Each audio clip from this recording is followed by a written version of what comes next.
Hello, ladies and hello, my fellow Brony and Pegasus sisters. It is Funky Luffy. Today, I am not doing my original interview. Sorry about the camera. Ugh, God, I have so much planned out. But anyway, this is not my usual intro of the videos I have been making. Yes, I still have the wig, but my wig has an opinion of its own. You'll see. Anyway, ladies and my fellow Brony and Pegasus sisters, today I shall be reading more of My Little Pony and Friendship and Human Friendship is Magic. Be warned, I have information from the creator of this fanfic that the next 2 chapters are extremely long. So, and also, the girls are not here. So they have been traveling quite a bit, exploring the new world they are living in.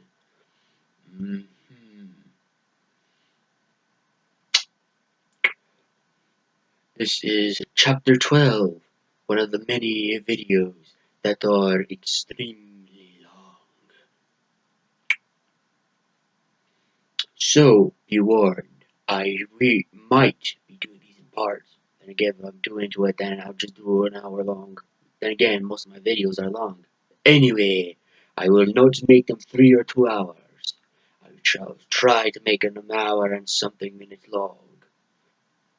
So, without further ado, let us read more of chapters of My Little Pony and Human Friendship is Magic.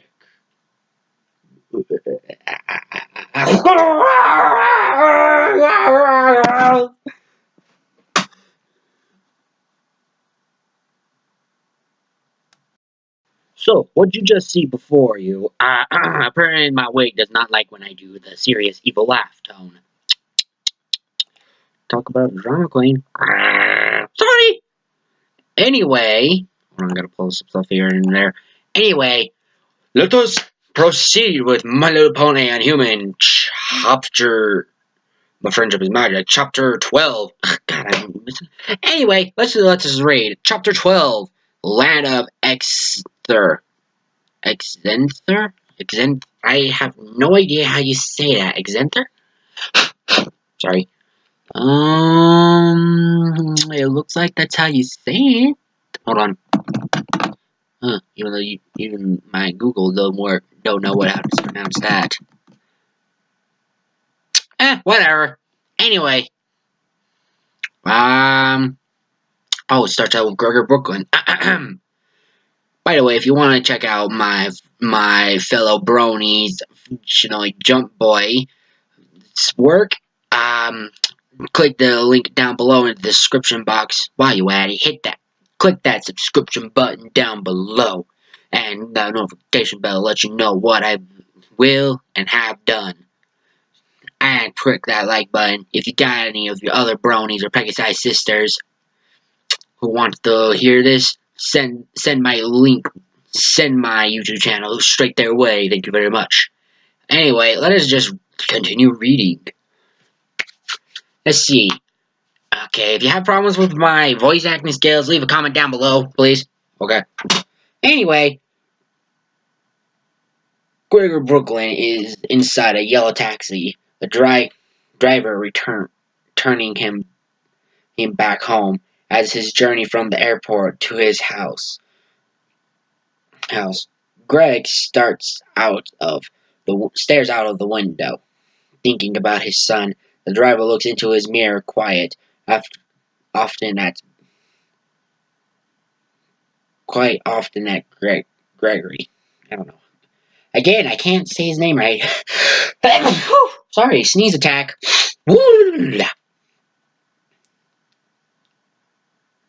Okay, I'm going to try my best taxi driver voice. Here we go. I'm on business, Mac, but you sure are the Wonder Boy, the taxi driver asked in a thick American accent, smoking a cigar. Greg looked at him with a questioned look. Pardon? You got something bad on your mind, son. What? That's what I mean. A family thing. Gregor's chest felt being punched by an unrelenting force. He starts glaring at his suspicious taxi driver. How did you? Greg growled. Whoa, chill, Mac. Look. I know it ain't my business, but that look on your eyes tells it all. I got family issues too, son. Burger immediately calmed down after hearing his. You do? The taxi driver doesn't doesn't right away, turning around a corner, a car nearly crashing into them, honking his horn, frustrated, sticking his head out the window. Wait for the green light, you hippie ass moron! Oh my god, that was funny! Oi, watch where you're going, you hippie ass moron! Sorry, I'm trying my best, cigar like taxi driver, okay? Don't judge me. Pulling his back inside the taxi driver resumes force on driving Gregor home. Sorry about that, Mac. Anyway, I've been apart from my wife. She is pretty and kind at first. We quickly married and had 3 kids. 4 years later, all of a sudden, she became a whore, taking money and ain't giving me my kids attention. I kicked her ass out. Damn, son. Damn. Oh, globby. Okay, I just got notified by my mother that she says I'm waking up my little brother. No, he's not in this read through, so I might need to calm down the volume a bit. I mean, she can hear me down here. Stupid earbuds. Anyway, I'm going to try to be quiet as possible. So, yeah, let us proceed anyway. Gregor didn't really feel comfortable listening into other people's personal life without befriending them for his sake, and this man feels feelings. Greg went along. Really? Really? It's hard, Mac. My kid my kids don't see me often. They live with my mother. I do see them often, but I can't let them live with me. Neither can I live with my mother. Why can't why can't why can't you, if I may ask? Sorry, screwed that up, Greg. Asked Greg. The taxi driver grumbled, throwing out his cigar out of the window. Me and my mom don't get along. Hmm, interesting. Gregor slumped further into his seat, thoughts pondering about his wife's relationship with his son. Someone I know can relate, whispered Greg. The taxi driver pulled over by the side of the road, making an easy step on the path, pulling his handbrakes and pressing a button, showing Greg's taxi tip fee. That's 500. That's 500. That's 599 US dollars, Mac. Nah, I'm kidding, yeah. $12, please. Gregor pulled out a wallet inside his coat pocket, pulling out a $10 and $15 note. Gregor handed over the money. The taxi driver received the money and starts collecting change for Gregor. While Greg is waiting, he takes a quick glance outside, seeing his house. His house. Home sweet home, Greg thought, while with a smile. Oh crap! Why do I feel like he's going to find out his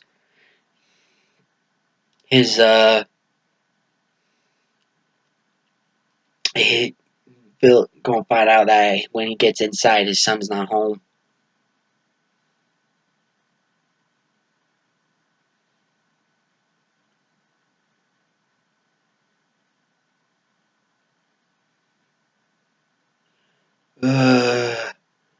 This is going to turn ugly. I read a little bit further ahead silently, so that's why I was quiet for a bit. And I find out that some police are going to come in there. So, ugh, God, this whole scene is going to turn into a hell show. Woo! Brace for impact, ladies and gentlemen.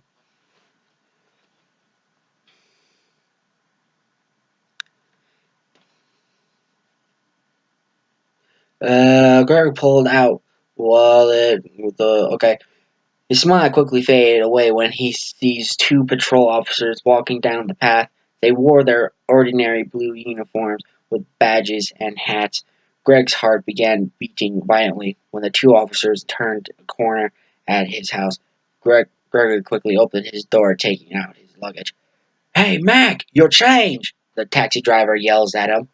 "Keep the change," Gregory replied. "Ooh, sorry, don't know what that voice was."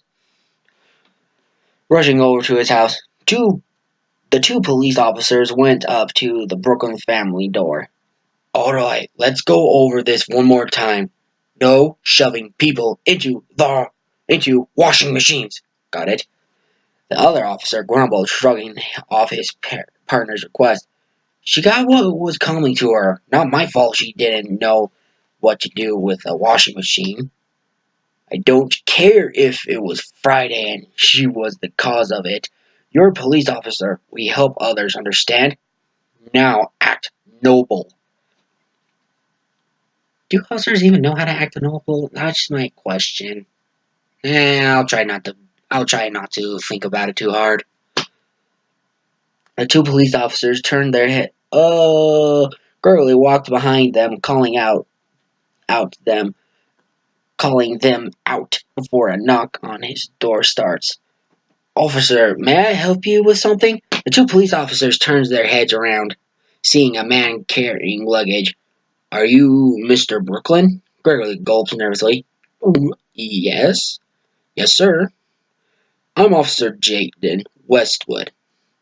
Jaden Westwood. Interesting name. "Patrol. And this is my partner, Derek Martin." Derek Martin. Another interesting name. Wonder where'd you pull those names out of, my fine brawny companion? Hmm, let's see. I don't think I heard of any YouTube videos like that. Anyway, whatever. Not just asking. "We're here about your son, Joseph Brooklyn." "Oh God, ladies and gentlemen, code red. Repeat, code red. Quick, hide your identities. Change your names. Blah blah blah. move to and Tijuana." Gregor almost drops his luggage on the ground in utter shock. My son? Is he in trouble?" Officer Decker holds his up, stopping. Officer Decker holds it. I bet he's holding his hands up. Okay. Officer Decker holds his hands up, stopping Gregor. "No, he isn't in trouble. He hasn't been attending school for a week." No reply from his household came. "Do you know why?" Gregor's stomach feels as if it's being twisted. "No, I don't know. I was on a business trip in South Korea." "Could we please step inside and discuss this, sir?" Officer Jaden asked as if Gregor had a choice in the first place. Gregor nods at them stepping into his house, which feels so long since he's left. He left. Gregor not seeing any signs of his daughter or wife, but hearing the television and his daughter Claire speaking. "Cindy? Cindy?" Gregor burst out. Okay, there's an X. I think that's like where. Okay. Meanwhile, back in Equestria in Ponyville. Let us read. Let's go. What's been happening in Ponyville? Joseph Brooklyn, along with Spike Sparkle, sat quietly.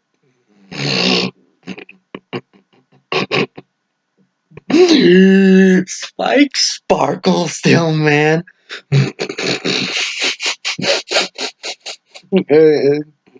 Why? Is he like a sparkly dragon? Is he a sparkly Spike?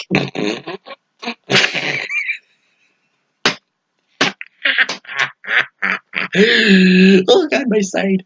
My side. Oh my god, man. Let's see.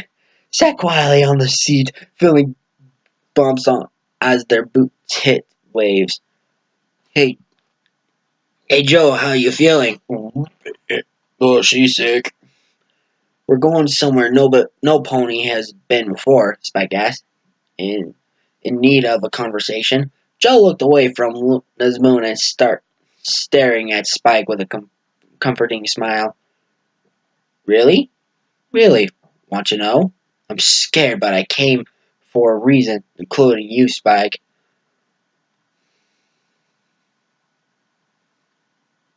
Oh yeah, you want more information about that Kirk guy, right? Who is this Kirk, I wonder? Joe nods. Yeah, yes. Spike rubs his chin in deep thought.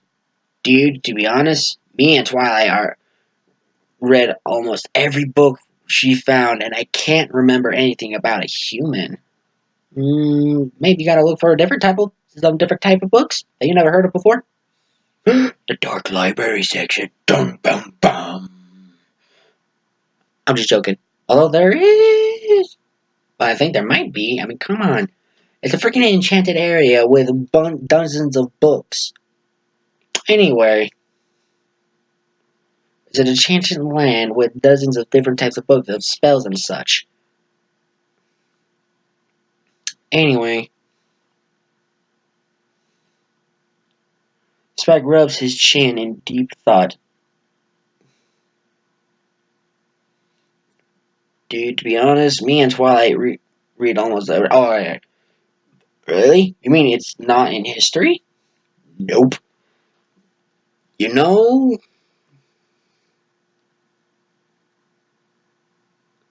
you know what's even more strange? I get this feeling that General Spirit knows a lot more than Princess Celestia, said Spike.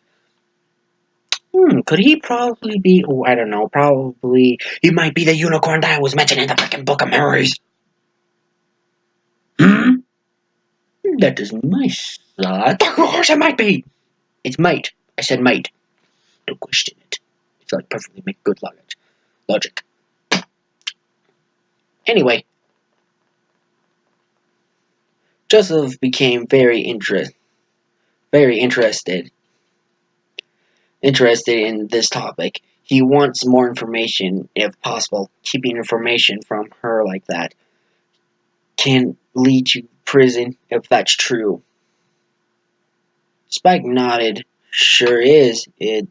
I'm more interested on how he met Kirk in the first place, and how.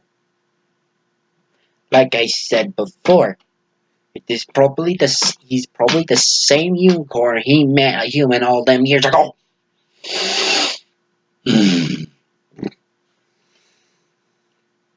Anyway,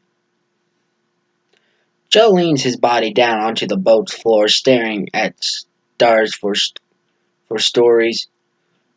All of this is confusing. I hope what we do is worth it. Spike lets out a yawn while stretching out his little arms. I'm tired, Joe. Can I sleep on your chest? The human pats his chest lightly for Spike. Of course, Spike. What is he, a personal bed? Jeez. Climbing all over him on his shoulder is one thing, but now sleeping on him? What the frick? Sure, he likes a good pillow once in a while. But seriously, he has to sleep like that? Then again, not to mention, in the show, he sleeps like in a dog bed sort of thing. That's kind of cold. I never realized that. Why not just make a little bed for him, other than using a little dog bed?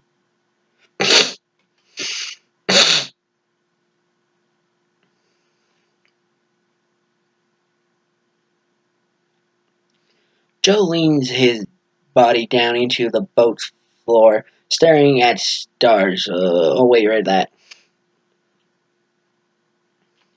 The human passes, blah, blah, blah. Okay, Spike calls over to Joe's chest, making himself comfortable by spinning around a few times. Spike lays down, holding his tail. Hey, Joe? Yes, Spike? I know it hasn't even been a month since you arrived in Equestria, but since we met, we're best friends. Later on, brothers, almost. Later on, brothers, almost, said Spike, tears now appearing in his eyes. Please don't leave Equestria. I don't know if it was... Oh, it was Spike. Oh, my glove! Oh, my glove, oh, my glove, oh, my glove. Okay. Here's the thing, guys. I'm listening to Spike's brother from Another World fanfic, and oh my god, I like this part. I like it so much. So, yeah, that fanfic's pretty good, but it only has like 9 chapters on it. Blob. I hope that's not like the last chapter. God, please say it's not the last chapter. Anyway, moving on. Getting out of my personal bubble there.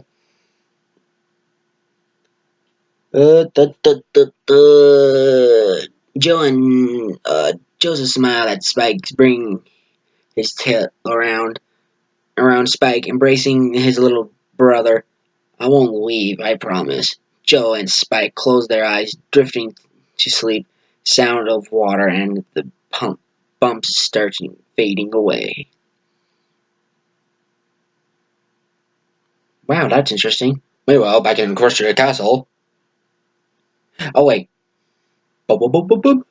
Another night through thing, I guess. I don't know. There's like a big X in between both parts of the paragraph. I guess that's like a skipping part. I don't know.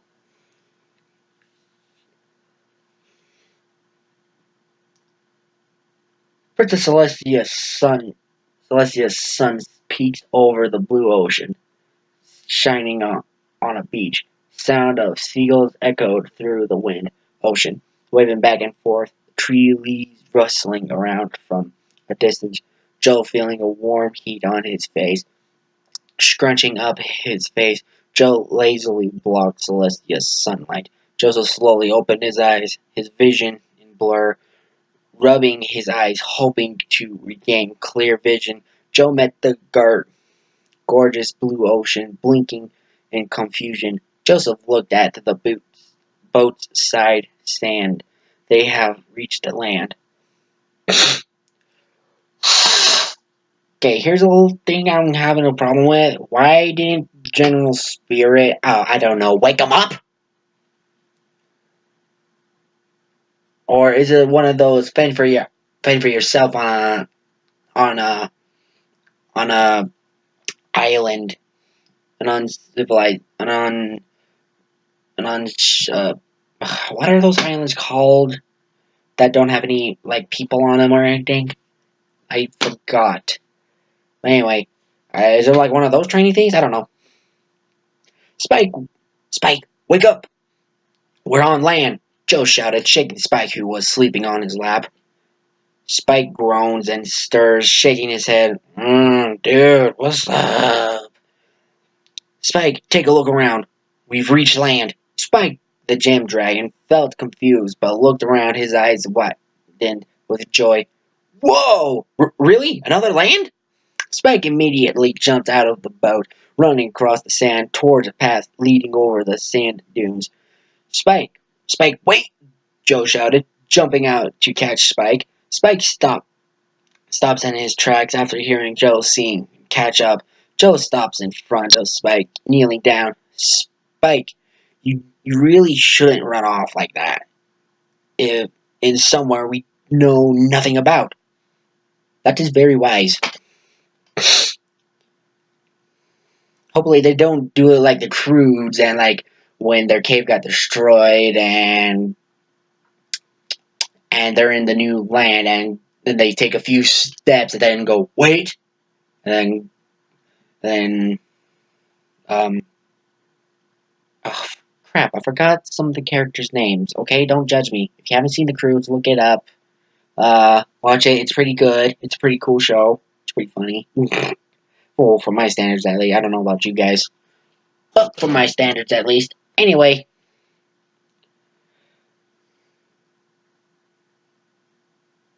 Oh yeah, it's Grug crude. Okay, my bad. Anyway, is it Greg? I don't remember. Anyway, the dad of the Crudes like takes a few steps and goes, wait, and then goes, okay, wait, okay, walks a bit, and then wait. God, they're like only halfway through the jungle where they started, and it's almost already dark.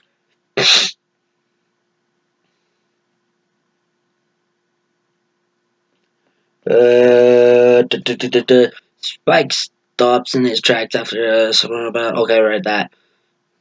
Spike lowers his head in shame. Sorry, Joe. Couldn't help myself. This is really cool. Joe stands up, looking around the landscape. Somehow it reminded him of somewhere funny. Those trees look like cherry blossom trees, he thought. Let's walk down the path. Hopefully we might find a town or something, Joe said, earning an approving nod from Spike. Wait, did he say cherry blossom trees? Don't tell me we're in like a China part of the pony world. Ugh. Wait, what is that even called? Hmm.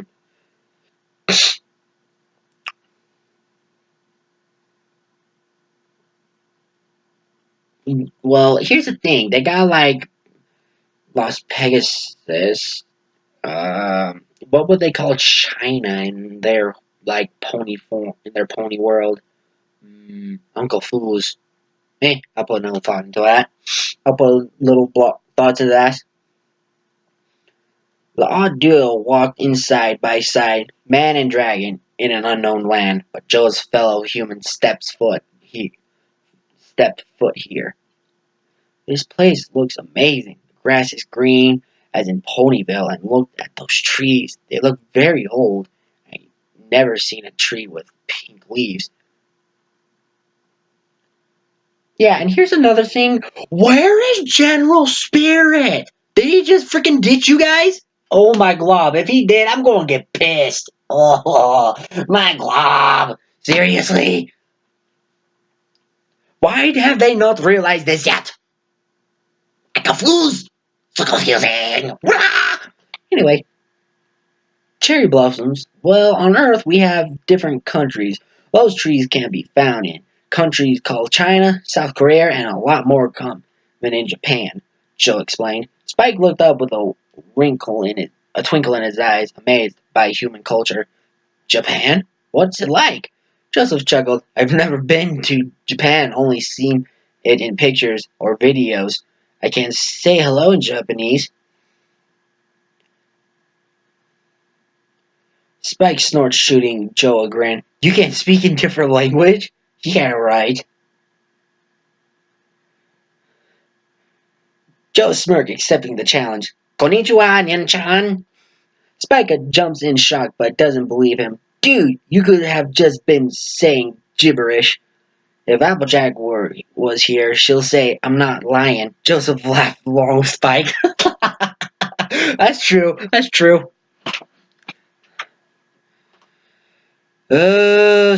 Spike then realized something.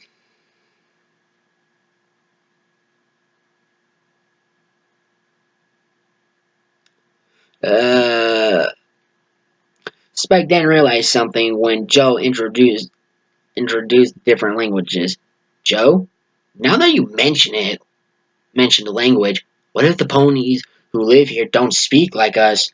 And again, if there's any ponies on that island they're on. I'm so confused! Again! Where is General Spirit?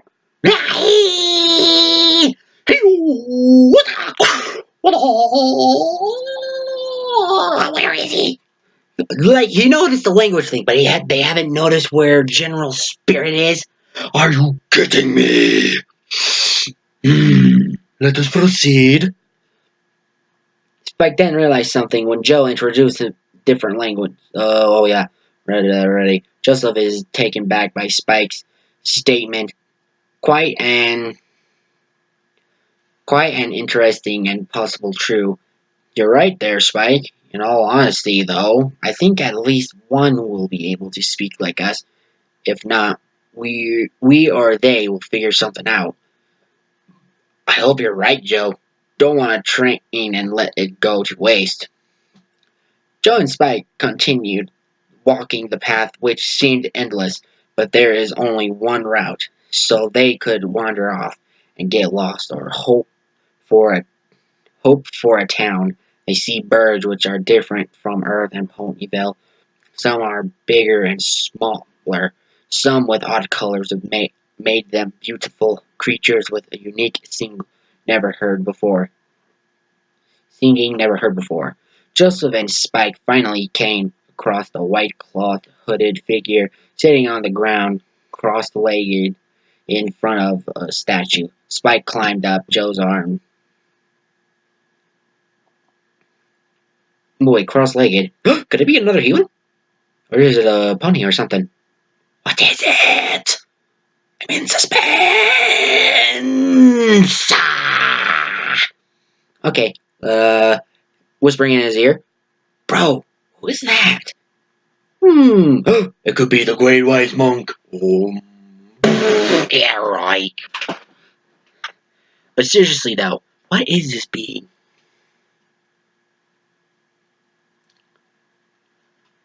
Then again, you are on a new island and you have no comprehension where you are at. The show puts one together like he has no idea who the heck he is because, I don't know, they didn't never met before. Try not to be as loud as possible because my mother just yelled at me. But I'm holding it for yelling right. It is hard not to yell at this. You get what I'm saying, guys?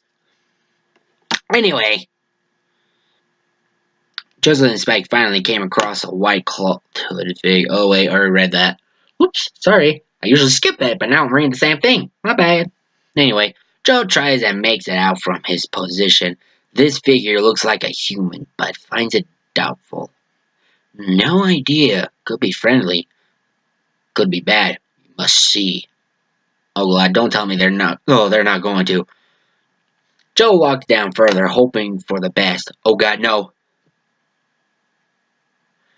As he got closer, the figure is facing the statue and couldn't make out what it is. Excuse me. The figure's head lifted up, standing up straight, slowly and gracefully. You must be the ones General Spirit wrote of in his letter. Its voice is male, sounding with monotone.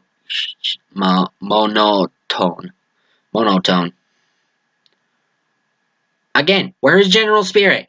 Oh wait, that's right. Ugh, duh, I forgot. He sent a spell. He put a spell on the boat. Ugh, glob. I'm such an idiot. Joseph gulped nervously. Yes, we've been sent here for training.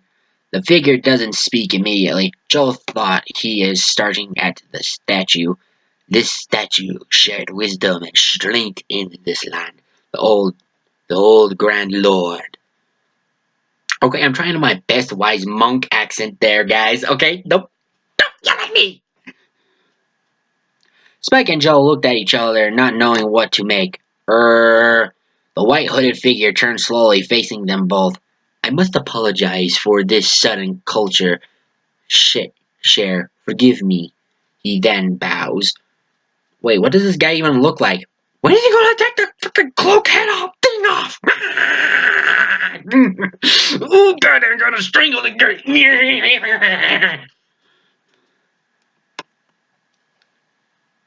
Dude, who are you and oh. Dude, who are you and what are you? Spike asked, taking a peek under his hood, but failed to see the stranger's face. I am Master Yang. I train young students in the arts of Chi? Is it Chi? C-H-A-J? Chi?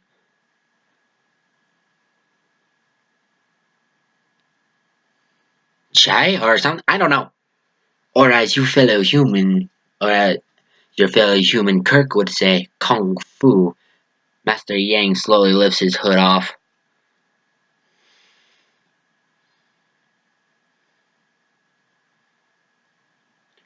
My glob, so there's a car train there too. And they learn Kung Fu. Ooh, I'm so excited. Woo! Awesome, awesome, awesome, awesome, awesome. Master Yang slowly lifts his hood off. Joe and Spike gasp at Master Yang's appearance. His head is nothing like Spike has ever seen in books, and for Joe only in comic books. Yang is an anthropomorphic lizard, a big yellow eyes with a straight dark purple. Oh, he's a lizard. Okay, interesting. His scales were once a black color until his changes into green. I am a lizard. It is an honor meeting you. Yang bows. Amazing. I've never seen any pony like you before, Spike said with enthusiasm. Master Yang doesn't smile, but not paying attention at Spike's wondrous joy.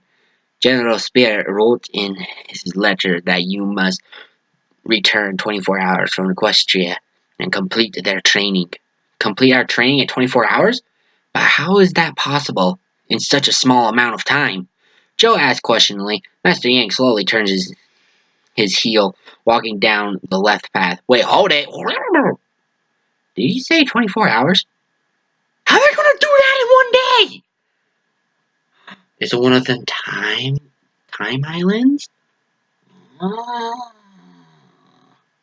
I am intrigued on how he masters this now. Please proceed, story. Let's see. Master Li slowly turns his heel, walked down the left path quietly for a second. Come, follow me to the Crane Palace. Crane? I'm like confused on these parts now. Oh boy, gotta look all this stuff later. Look this stuff up later. See, Joseph and Spike stares at each other. They had no other choice. Quickly catching up with Master Yang, they start sightseeing. Are you pleased with our land? Joe smiles. This land is as beautiful as Ponyville. He just wonders if their people are as nice. It's beautiful land. It reminds me of two places back on my planet Earth. Yang's eyes catches Joe's gaze. China and Japan? What? He knows about it? Now I'm definitely intrigued. Joe felt surprised with his knowledge and presence of information. Did Kirk tell you that? Master Yang resumes looking forward. Yes, your fellow human had shared many tales and cultures from Earth. Very interesting indeed. We learned many things about humans, his planet, and other countries. What was Kirk like, Master Yang? Joe asked. The lizard thought his words carefully before replying. Time will answer your questions, Mr. Brooklyn. Oh, come on! He's doing the frickin' wise monk riddle thing. I thought Paul felt stupid. Yes, I watched Kung Fu Panda 2, guys. Dude, I watched Kung Fu Panda 2 as well. Deal with it.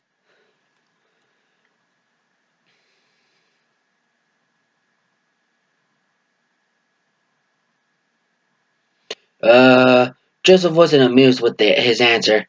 Time will tell? Does he mean spirit will tell me instead? He thought. Spike, who is going around, managed a question for Yang. Sir, does this place have any dragons? No, Master Yang answered bluntly, making Spike wince hurtfully. Not anymore. What are you talking about? Said Spike. Many years ago, a teenage dragon once lived here among us at the Crown Palace, training in the art of change. God, I don't know how you say that. Chaj? I don't know how to say it. I'm just going to call it karate in Kung Fu. Spike is now interested as Joe about his own race. What kind of dragon? Master Yang makes a small smile at Spike. Time will answer you soon than expected, young Master Sparkle. Again, Master. I bet the monk is like laughing his ass off on the inside.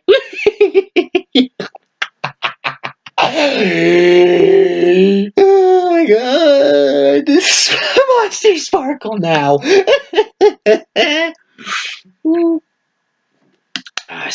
Sip stuff. Always pop. What's my whistle up? Let's see. Ooh. Oh, hey, I'm almost done. Wow.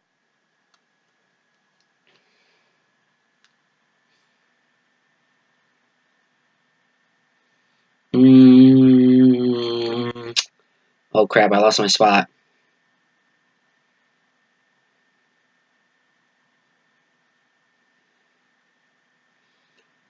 You are now classed as Twilight Sparkle's son, are you not? Oh, Spike is now interested as Joe about his own race. What? Alright, read that. Spike blushed at his mother's last name. Why are you calling me Sparkle? You are now classed as Twilight Sparkle's son, are you not? Said Yang, causing a light chuckle from Joe.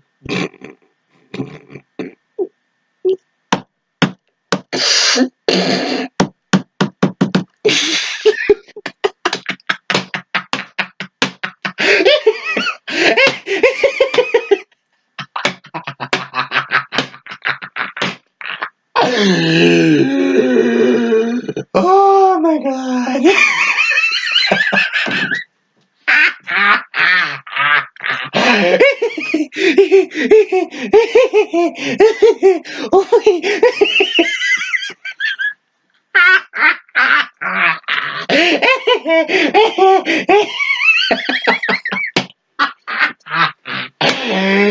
Oh my god! Oh my god! My god! It hurts so much!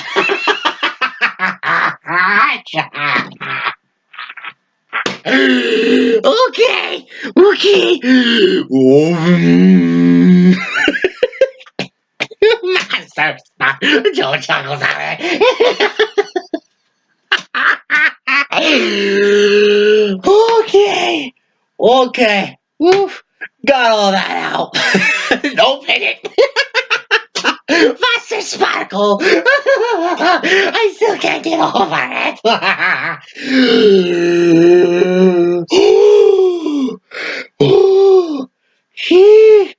Oh my god!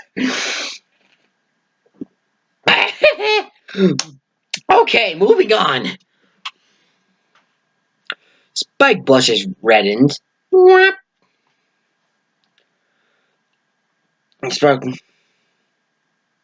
Spike blushes. Oh, I missed the blush sound. Spike blushes redder, said Yang, causing a light chuckle from Joe. Okay, back to the story. Spike blushes reddens. He feels embarrassed but feels very proud of his last name. He has a mother who accepts him, even if he's a dragon. Yeah, I'm proud of it, sir. Joe grabs Spike and lifts him high into the air and placing him on Joe's shoulders. And I'm proud of you, Spike. Twilight will be proud after your training. Master Yang doesn't stop walking towards Grand Palace, which is a tower resembling China's palace architecture. Young masters, we are nearing the Crane Palace, and will pass through Crane's local village, Shransphere. Shransphere? Is that how you say it? I don't know. Joseph, Spike, and Master Yang continue walking down the path. A few minutes later, they arrive at Shransphere village. Joe and Spike walked over a little hill, embracing the sight of Shransphere. It is landscape pure as Ponyville, a rich field with a rice field with more creatures working, picking the rice for months to feed. Small houses, unlike Ponyville, they created houses are similar. The creatures' houses are similar. Their doors slide instead of swinging open. Are smaller. Sorry, I kept saying similar, wasn't I? It's smaller. Joe and Spike watch as some creatures working on the rice fields stares while they walk towards Crane Palace. These creatures are pandas, tigers, ox, and maybe many more to see. Some bowed for Master Yang as he did so as well with respect. What do you think of the village, if you wish, if I may ask? Yang asked. Yang asked. I don't know about that wish part. Whatever. There's going to be a lot of typos. Like I keep telling you guys, this thing's like 5 years old. Technically, it is. I do believe it's at least like 7 years old now, 7 or 6, give or take. I don't remember. I got this information from the creator who did it. So yeah, I think he said 7, 7 or 6. Yeah, I think he said 7. Or by accident, but I think it might be 6, maybe. Either way, it has an old anniversary coming up. Or I think it's today, maybe. I don't know. Whatever. Anyway, Joseph and Spike both jumped, breaking them out of their deep thoughts of Sinfear. Spike being first sharing his thoughts. It's neat looking. These guys are strange.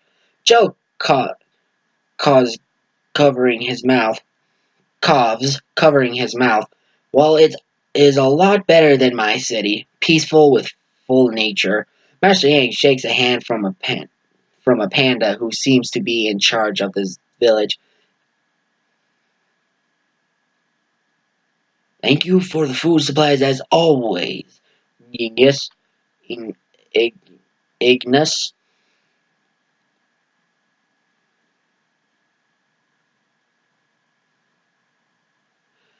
Anything for you who protects our village and country from those barbarians, Inga said with a wide smile, then making a surprised expression. Oh, great lord, the human has returned. Yang quickly puts a green scale hand on Inga's shoulder, shaking his head sideways. Inga feels ashamed of himself, immediately apologizing by bowing. I am sorry, young sir. You look like him. I must return home. Master Yang catches Ignis walking away from them. Come, we have wasted nearly an hour. You two do not have long. Yang insisted, storming off. Joseph and Spike managed catching up alongside Yang. They walked through a forest, tree leaves, green as broccoli and wood, brown as a horse coat. Master Yang leads them out of the forest and presenting a large palace, the Karan Palace. It only says Karan, but I'm just putting the palace at the end because it makes a little more sense. We are here, our legacy and power, birth of change. I don't know how you say that. Karan Palace. Oh, I don't know. I don't know why I did that one. Yeah, I have no idea why I did that. Joseph and Spike managed catching up alongside. Well, wait. Yeah, I read that already. Joseph Brooklyn, second human from Earth, and Spike Sparkle. Ugh, Club, I can't get over the last name. A gem dragon, both seeing a mighty, wonderful craft palace, and dare they say, even greater than Princess Celestia's. Yang gestured with his hand, follow me. Spike claims, once again on Joe's shoulder. Joseph at Master Yang's side as Joe walked for the stairs. He passes by orange-dressed monks' suits. Instead of man, and it is replaced by an anthropomorphic pandas right, rhinos, lions, and many more shouting battle cries as they punch, kick, and block while being instructed by a white-suited monk like Yang, sharing words of wisdom. Okay, I'm getting a Kung Fu Panda vibe here. That's just me. I'm getting a Kung Fu Panda vibe right on this part. Others are training with sticks, breaking pots, filling with sand, and sparring with a colleague, and some even fighting close quarters on tall pillars. Joseph and Spike felt very intimidated at this intense training. Master Yang, I don't think we can do this sort of stuff like you guys can. Oh, whoops! Sorry, I made Joe sound like a wise monk. My bad. Master Yang, I don't think we can do this sort of stuff like you guys can. Joe said as if it were a fact. Master Yang continued walking ahead while the boys kept up with his pace, nearing a very, very long set of stairs. Do not feel intimidated. You will need time to adapt. Will be hurt though. Spike started panicking even after Yang said hurt. Whoa, hurt? How badly? Will be hurt. I don't think the B should be there. Will hurt though. Okay. Spike started panicking after Yang said hurt. Whoa, hurt? How badly? He stuttered nervously. Nothing serious, just minor injuries, hopefully. You're not helping your argument here, dude. I'm just saying that. Joe rubs his neck. This is not going to be good, he thought. Well, no freaking dirt. Kung Fu is not a joke. It takes you skills, and the only souvenirs you get are bloody knuckles and broken bones. Total Kung Fu Panda reference right there on the first one. First Kung Fu Panda reference. The first Kung Fu Panda. The three now began walking up the long stairs, leading its way for Cran's heart of its place, the Hall of Chi? I'm just saying Chi. That's what I'm just going to say. Sorry about that. Oh, excuse me. Spike stays on Joe's shoulders so he doesn't get left behind. Since we have quite some time before we arrive on top, let me explain where you are, Master Yang said. You two are in the land of Angster, I don't know, a place where the creatures were once separated by greed and evil, but became the land of wisdom and light. You mean Angster wasn't united at first? Joe said. Yang nodded. Correct. And Angster, I'm just going to say that, okay? Yeah, that sounds more like something I can pronounce. Wasn't ruled by us Chi masters. Oh God, that's a long time. 3,678 years ago, it was ruled. That's a god ass long time. Holy bit, yeah. Holy bit, holy frickin' hey. Holy frick, holy pit. Yay, oh my God, man. Fuckity fuck, holy fuck. Fuckity fuck. If you heard all that, I'm so sorry. It was ruled by clans, which they seek to overthrow other clans and make Angstroth theirs. We Chi was once a small clan struggling for survival. However, our clan leader, Master, the statue you saw a while ago, a bear led us against overwhelming power. Wait, you said your clan was small. How did your leader get you through? Spike asked curiously. His blood boiled with excitement at Exro's history. Our old Grandmaster, Rubo, was a wise leader. Rubin was a wise leader. Unlike other clan leaders, he never accepted technology for our people, which made them ruthless. Old Grandmaster Rubin told Clan Chi, we must not follow technology like our brothers and sisters. We must not bring chaos. We must not be ruthless. We must, however, embrace nature, listening for its guidance. If we care for our land will care for us. Instead of brute force, Reboon told us to speak out for the people of Exen, granting their trust and support. Eventually, they realized their clans is leading them into destruction and a sorrowful future. Their clan leaders did hear our voice and executed, however, sided with us. Sided with us. Oof. Oof. Those guys are brutal. Are they barbarians? Ooh. Spike went. Oh, are they the Huns? Ooh, I'm more curious.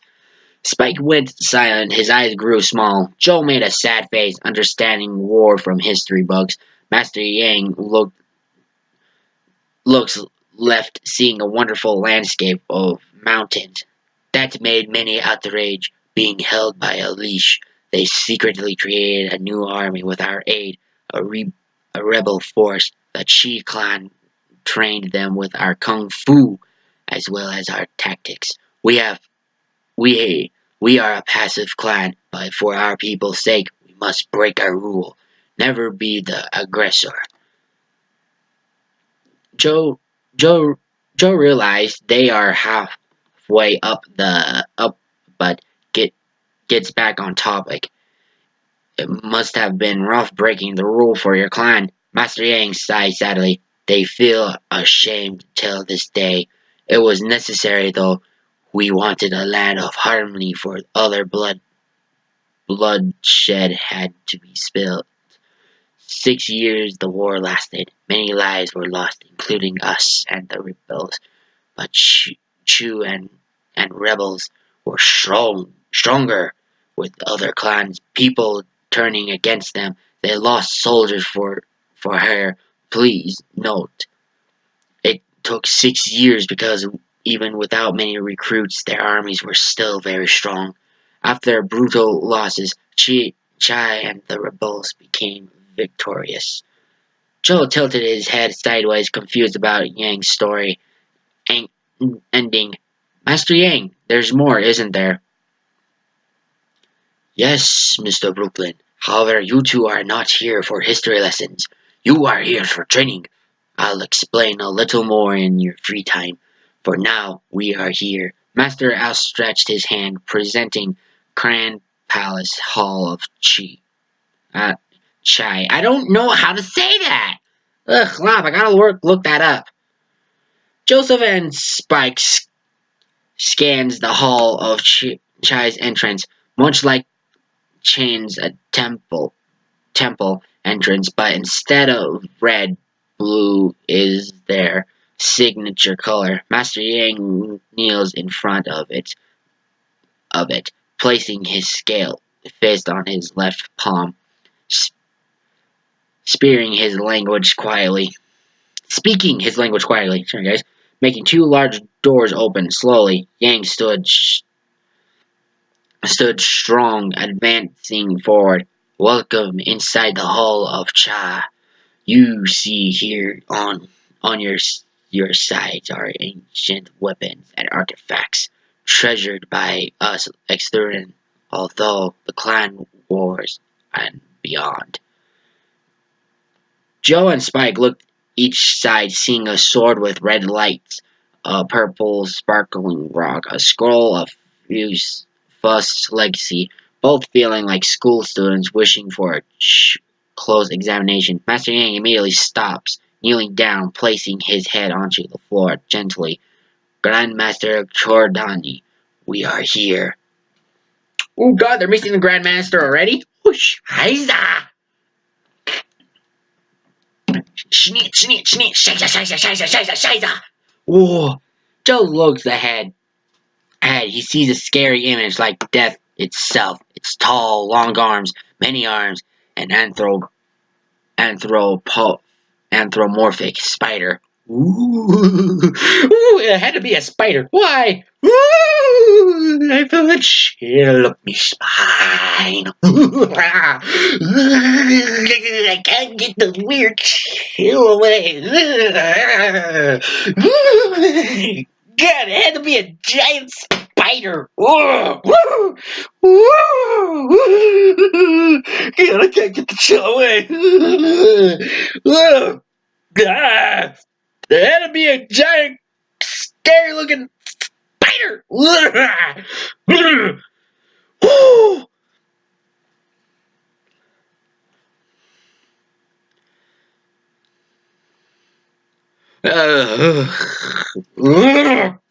I can't get the chill away. Grody, so grody, so grody.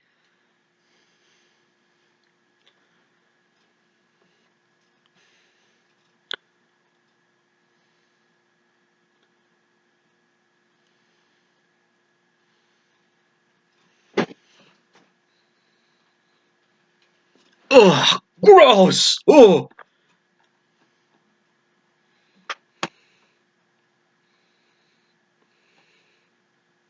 Joseph looked ahead. He sees a scary image like a death. Ugh, God, I have to read that over. God, spider. Ugh. Itself, it spells long arms, many arms, an anthropomorphic spider. Ugh.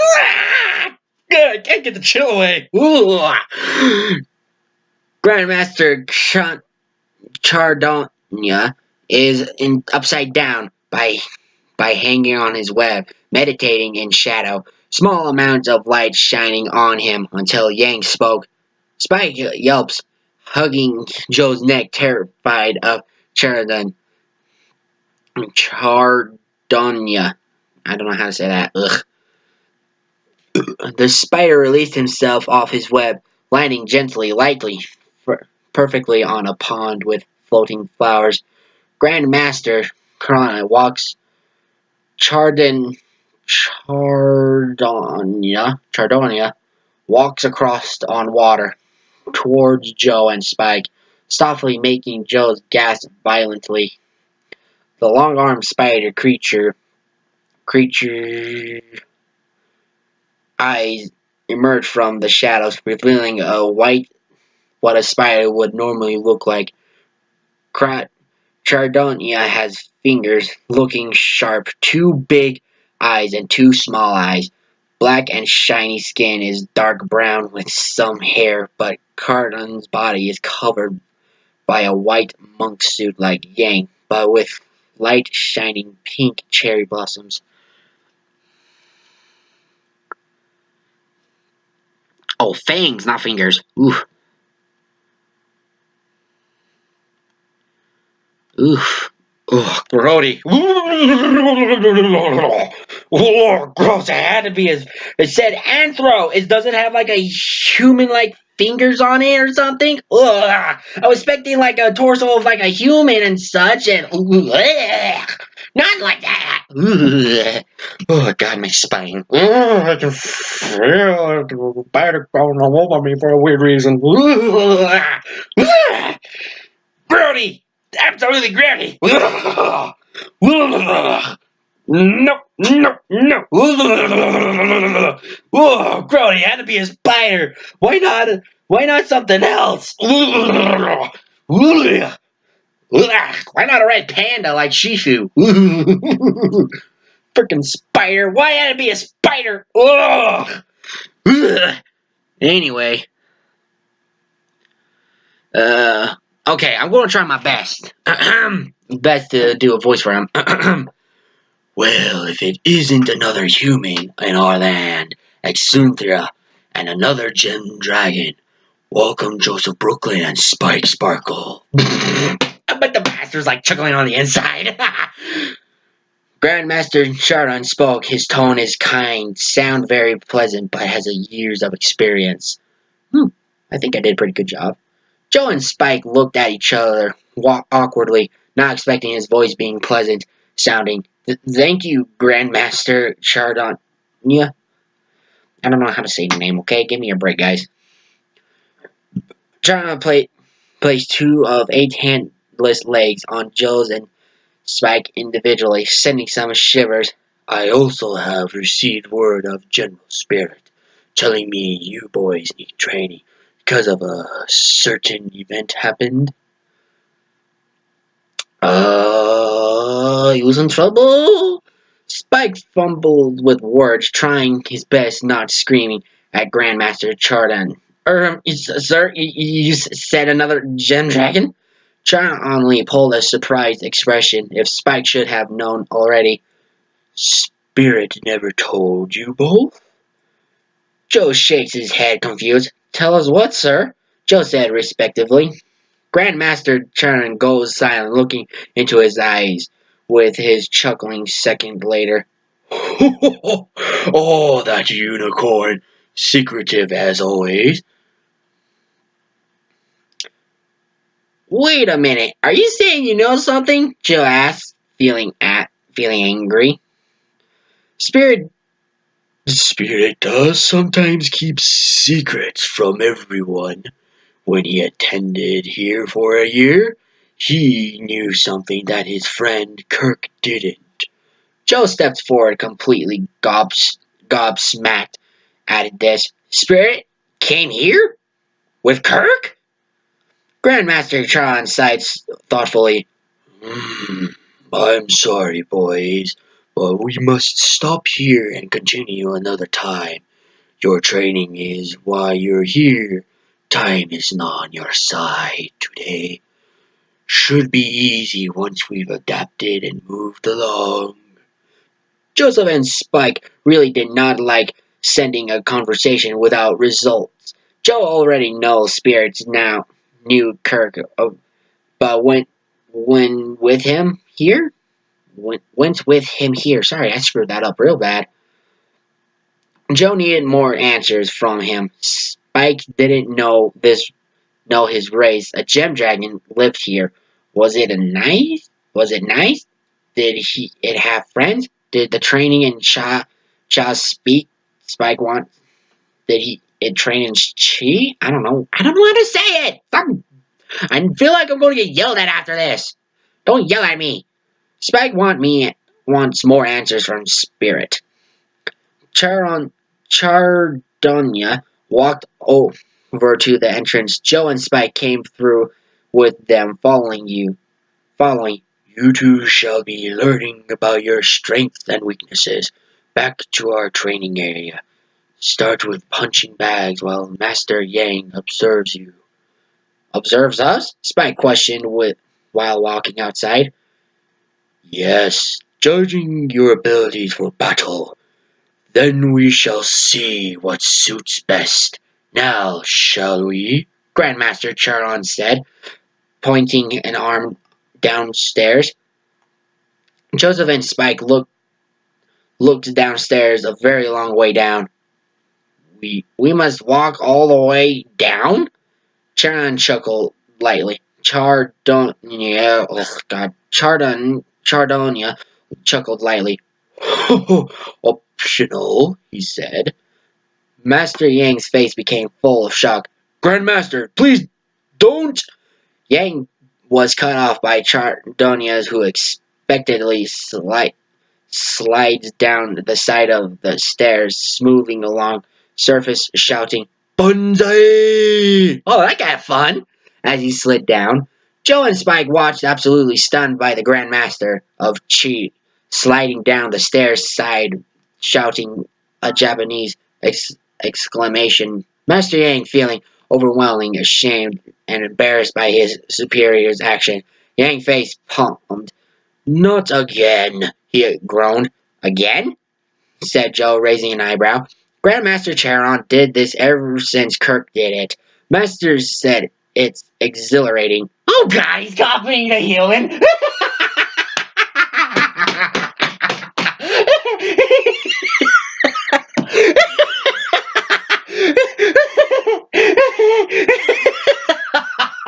I don't know what's funnier. The Grandmaster sliding down the stair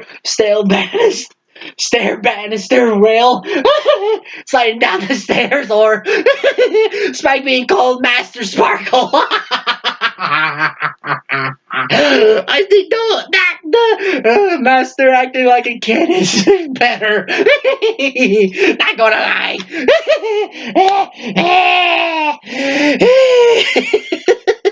Oh my god, that's funny. I like this chapter. This chapter's fun.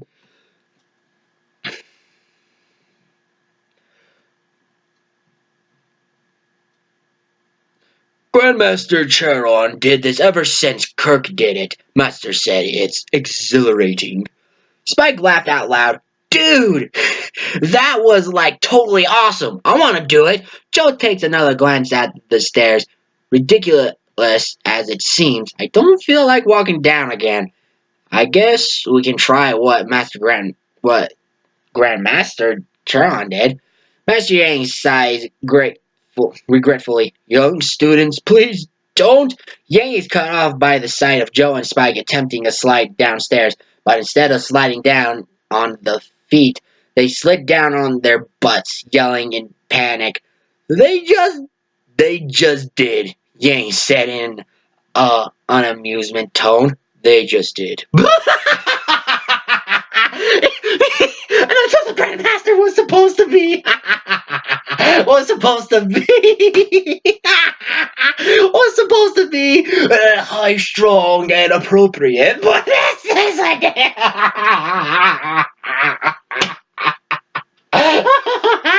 Oh my god! Best chapter read through ever. This is the best one I think I've read. Grandmaster Charon nodded in response.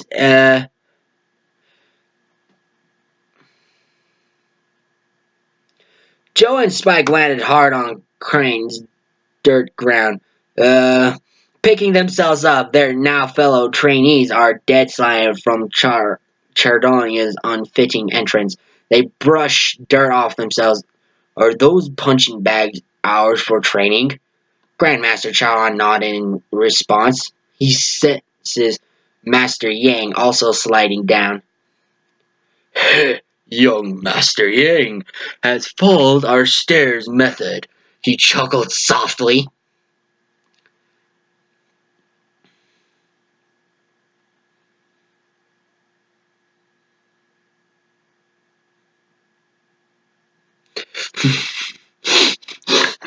Oh god.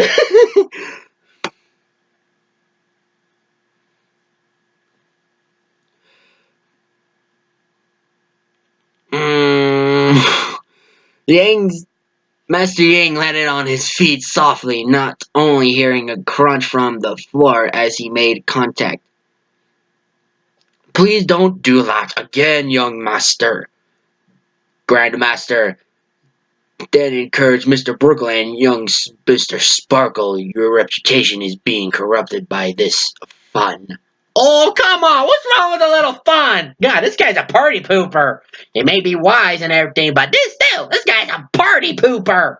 My glob. Then again, that was funny. Now we're too damn funny. Charles waves a leg sideways, dismissing Yang's request. Master Yang, you must learn that not having fun once in a while can depress you. But we shouldn't get carried away with it.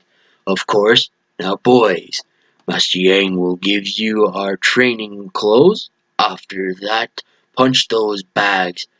I know now must attend other matters.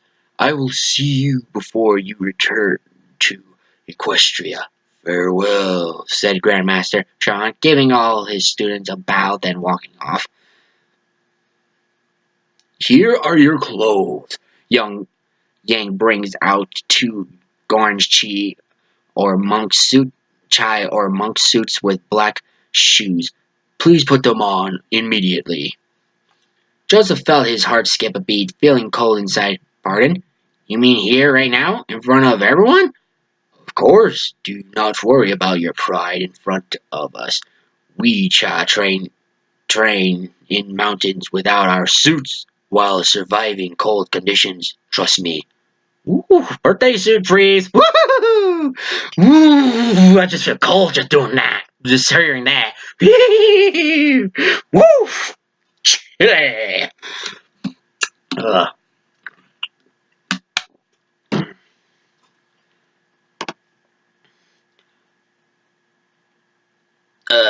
Joe and Spike gracefully took their clothes off. Wait, Spike doesn't wear clothes. Spike already started taking off his suit Rarity made for him. Oh, never mind. Joe looked at other trainees resuming what they originally did, feeling very uncomfortable taking his clothes off, but he did do it. Sport classes. Joe finally goes along, taking off Rarity's wonderful maid suit for the gala. Spike and Joe put on their training clothes. They look at each other wearing a new uniform. Whoa, so light. Like I'm not wearing it at all. Joe looked over himself, the feeling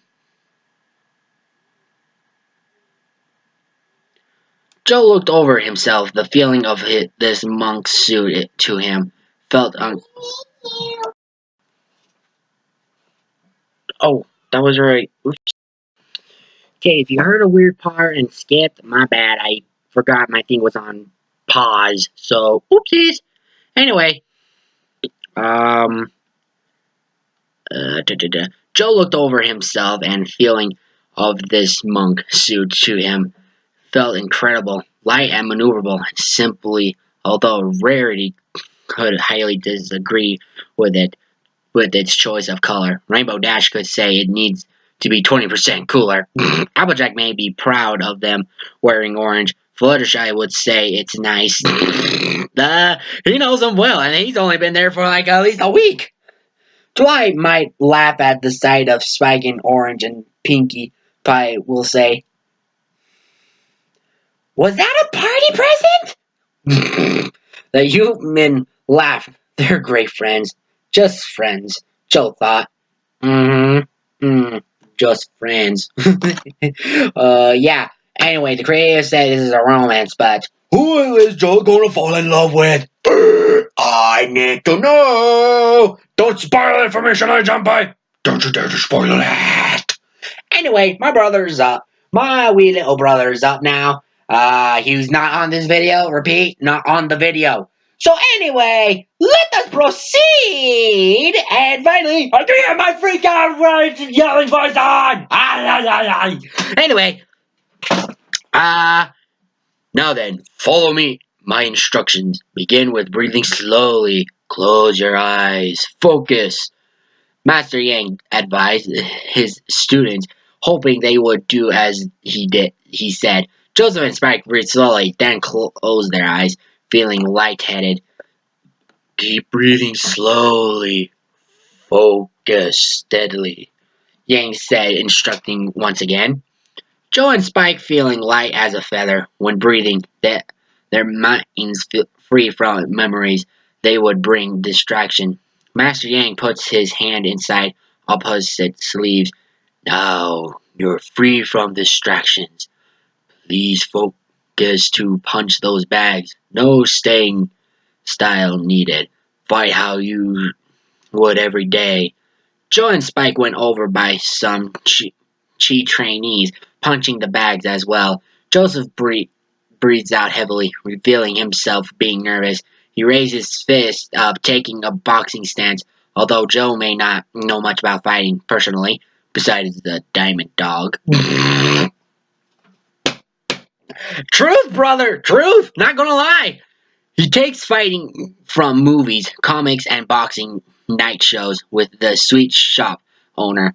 Joe punches the bag when a few more times, repeating as his motivation boils. Spike watches his best friend punching a bag filled with sand. Spike looked at his own bag. Spike attempted punching it, but only hitting the bottom. His punch, however, is not to be mocked. Master Yang observed the two as they left out their might, while Spike tries overcoming his height. Yeah, I don't blame him. He is kind of short. He is short, not gonna lie. Yang stares at stares with eyes like a teacher with wisdom would do. Would do. He sees Joe's fighting stance, how he fights his breathing and reluctance. Seeing Spike struggle, Master Yang watches the baby dragon thoughtfully. His lack of height, size, soft nature, and strong emotions. Master Yang watches carefully, analyzing them, immediately knowing that certain abilities are lacking and which need improving. He lifts his hand up. Stop, if you please, Master Yang instruct, inst, inst, instructed, interrupted, instructed. I don't want to say instructed. I don't know. Joe and Spike hears Master Yang command and stop punching against their back, facing in front of him. Yes, sir, they said together. While I watched you both, I've noticed some elements that hold you back from becoming your true selves. For instance, Mr. Spike, you are afraid of losing the ones close to you, fearing it or what you might become will never serve your bonds. Spike is left speechless. Of all the ones he usually talks about his personal feelings with, a person who he wasn't even known for an hour, and is his mind reading him. Spike didn't know if he should respond angry or thoughtfully. For now, the gem dragon let it slide. Master Yang wasn't quite finished, turning his sights at a spoked out human. It was Joe's turn. Mr. Brooklyn, your past strongly holds you with chains. You still suffer even though you do not show it now. Joseph Brooklyn squinted his eyes with disbelief, now feeling what Spike is feeling. Did Master Yang read his mind also? Yeah, I'm kind of curious about that too. What surprised Joe that the most is that Yang saw through him like glass, but he was right. Joe did in fact still suffer from his past. Still, he acted like it was nothing at the gala with Spike. The Gem Dragon looked up at his friend. He lied. This training will not only just improve your abilities to fight properly, but it will help you both overcome your problems. Now, your next part of training is fighting against a real opponent. This will improve your skills before you panic. Do not worry about how to fight. Just fight the way you would even if you never did fight. Mr. Brooklyn, you shall be the first against our young student Miku, said Master Yang, pointing to an anthropoid female white rabbit with pink eyes. Uh-oh, why do I feel like this girl's going to kick his ass? Ooh, God. The female rabbit, Miku, wearing an orange cheese suit, walks next to Master Yang, then bows. It will be an honor, Master Yang. Thank you. Miku's voice is monotone, but like Rainbow Dash, a tomboyish tone. Oh, tomboyish. Bullshit redhead. But anyway. Miku the rabbit turns on her heels sharply, doing another bow in front of Joe. Joseph's palms are sweating, wiping the sweat away. He outstretched his arms for a handshake. Miku lifts her head up, staring at his hand, and then Joe's face is confused. Joseph quickly notices his mistake and bows. Master Yang lets out a small chuckle for Joe. Joe. Begin. Begin! He yells. In just a matter of seconds, an orange circle of students observe them for training. More of them intrigued by a human sparring with one of the top students in Chu. Miku makes a fighting stance, signaling she is ready. Joe nervously brings up his fist, making a boxing stance. Okay, you're fighting an anthropomorphic rabbit, who is female. No big deal. Just getting my butt kicked. If only Rainbow Dash was here to see this, maybe she would boast for me. Joseph's thoughts are interrupted by an incoming kick from the rabbit with little time for a reaction. With little time for a reaction, he attempted blocking before she kicked his head. Stop! Master Yang yells, making the rabbit foot stop inches from Joe's head. Oh, that's close. You probably feel the blast of wind.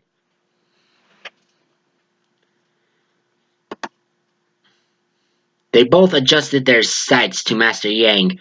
Joe looked thankful for his command, but Miku looked annoyed with it. Eager as always, Miku, but this is his first time here. Be gentle, please. The female rabbit reluctantly lowered her foot down, taking a few steps back, reclaiming her battle stance, which was more softer. Yes, master. Yes, master. I don't know how to do a monotone and and the other thing. What was it? Tomboyish. Yeah, I don't know how to do that. Sorry. Joe sweats, wiping his forehead nervously. Wonderful. As if it will be easier. To be continued. Oh my god, guys! This is like the coolest chapter I've read so far. A little few typos here and there, but other than that, absolutely awesome! I am so pumped for the next one! Oh god, I'm so excited! I'm so excited! Hold on. I am so excited for the next chapter! Oh god. Oh god. I totally feel like you got this from like Kung Fu Panda, sort of a Snowy Jump Boy. I feel like it. I feel like it. Oh god.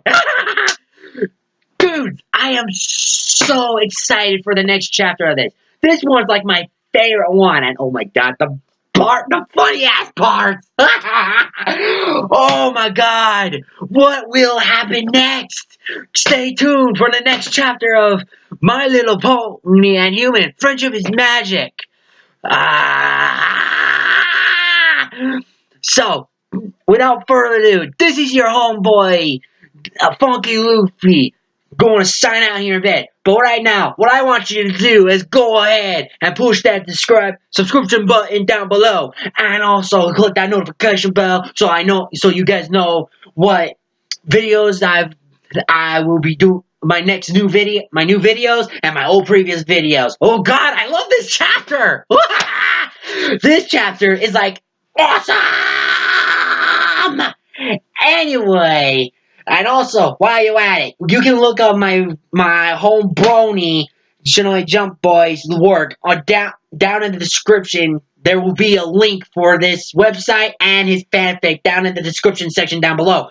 Plus, if you want like improvements, or if you have like comments and stuff, leave it down in the comment section down below at the very end. So, leave a comment down below, and thank you for listening to another chapter of this fanfic. This chapter is my favorite! Oh, yes! How will... Now, to continue back. Will Gregory Brooklyn find out his son has been missing for a week now, and blame his wife? Will Joe ever learn the ways of Kung Fu? Will they ever learn the past of the human Craig and the Gem Dragon? You must stick around next time on My Little Pony and Human. Friendship is magic. This is Funky Luffy. Master Funky Luffy. Signing out.